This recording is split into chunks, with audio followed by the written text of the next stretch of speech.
Assalamualaikum warahmatullahi wabarakatuh.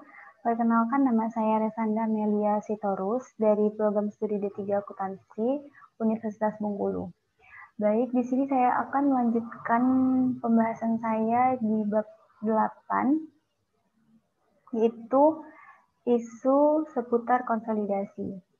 Sebelum melanjutkan materi, pada penjelasan sebelumnya, saya sudah membahas tentang isu-isu sekitar konsolidasi yang berkaitan dengan perubahan persentase kepemilikan perusahaan induk atas saham perusahaan anak. Dengan catatan perubahan itu tidak menjadikan pengendalian itu hilang. Artinya, kalau terjadi perubahan, maka tidak sampai perubahan itu menjadi di bawah 50%.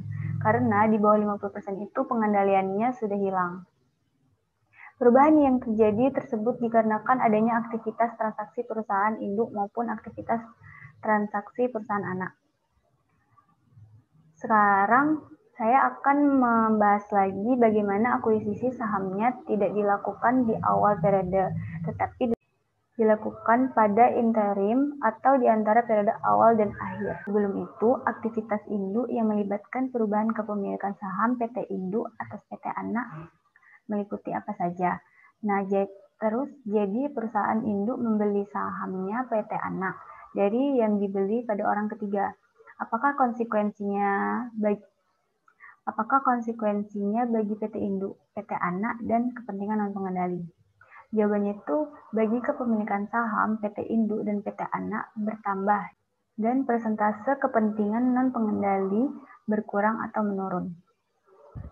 Terkait ini, PSAK 65 menyatakan bahwa kalau terjadi transaksi seperti ini yang berdampak perubahan pada kepemilikan PT induk atas PT anak, maka yang harus dilakukan oleh PT induk ketika menyusun laporan keuangan konsolidasian adalah mengakui sebagai entitas.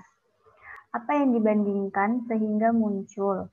Kan ada yang diperbandingkan terjadi nilai investasi saham yang dimiliki PT induk sebagai akibat pertambahan saham yang ia peroleh. Bagaimana cara menghitungnya? Nah, nilai aset bersih dari PT anak dikali pertambahan kepemilikan. Nilai aset bersih dari PT anak itu untuk tanggal 31 Desember. Maka itu kita harus mencari nilai aset bersih dari PT anak pada 31 Desember. Nah, cara menghitungnya yaitu nilai awal tahun ditambah laba awal tahun dan ditambah penyesuaiannya, atau dikurang nilai penyesuaian.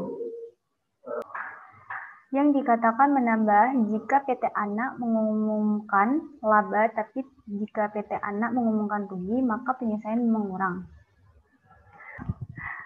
Lalu yang perlu disesuaikan lagi adalah dividen. Apabila PT anak mengeluarkan dividen, maka dividen ini sebagai pengurang.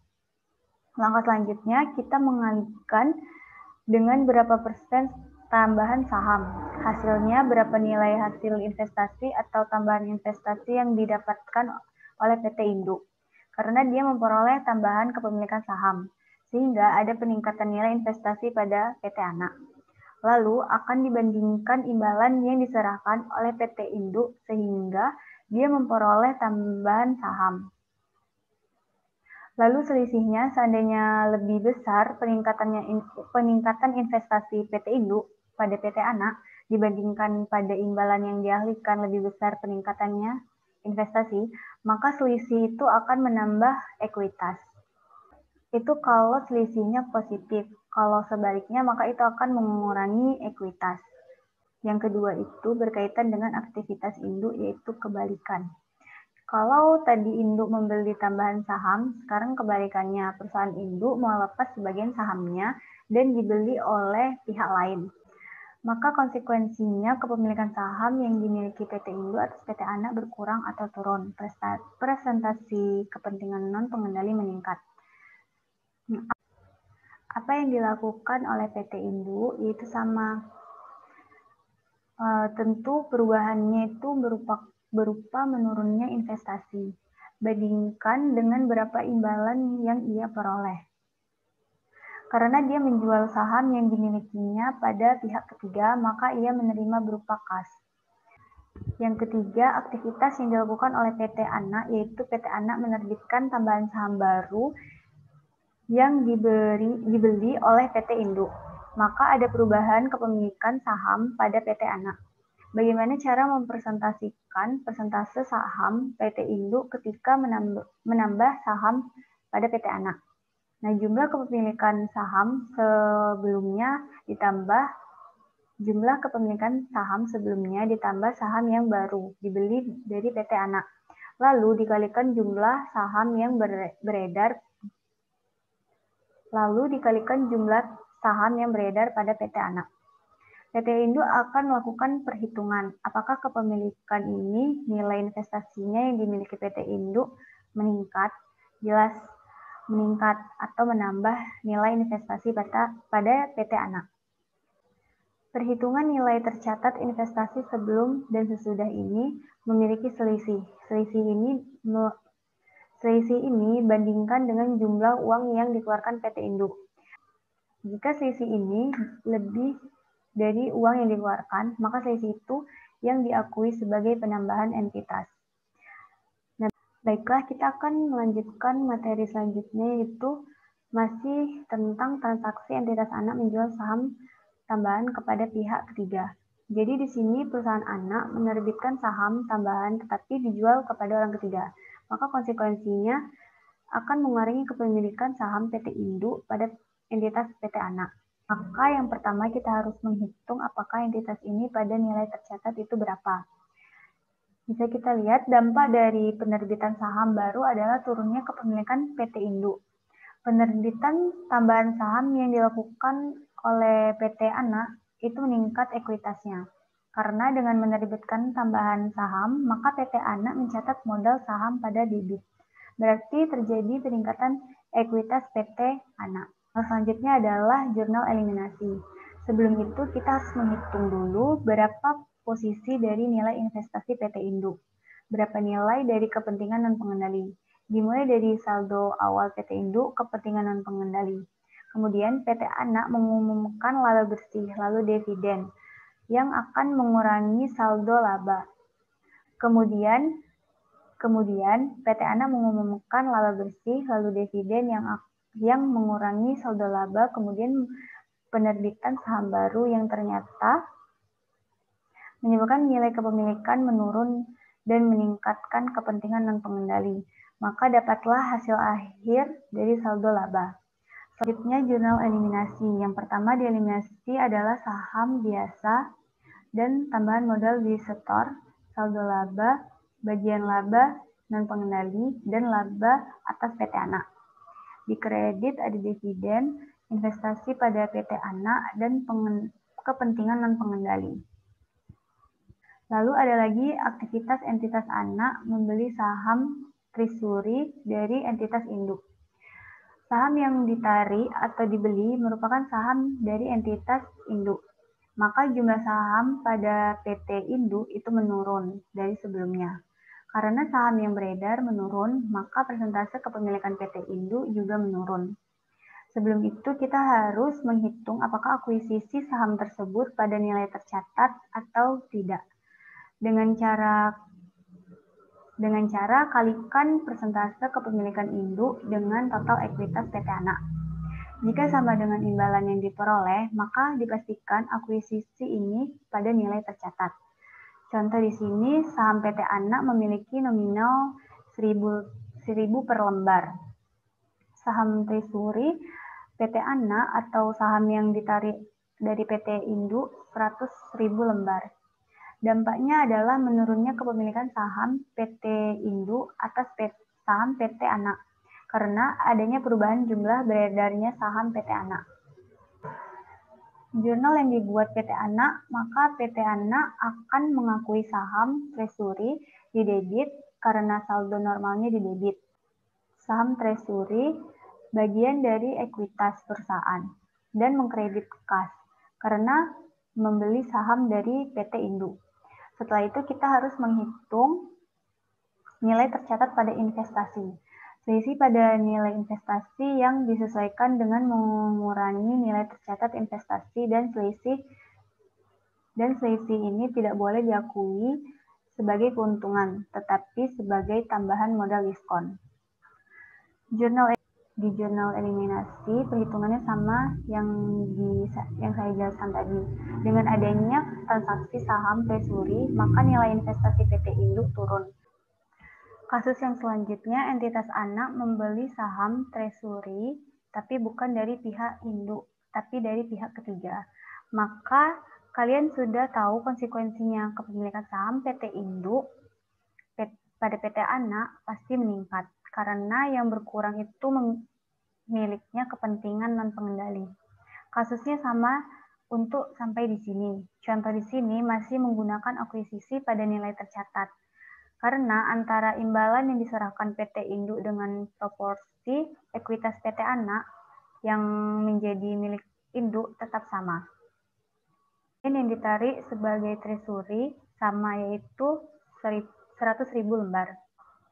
Harga per lembarnya sebesar 1.200 saat membeli kembali pada pihak ketiga.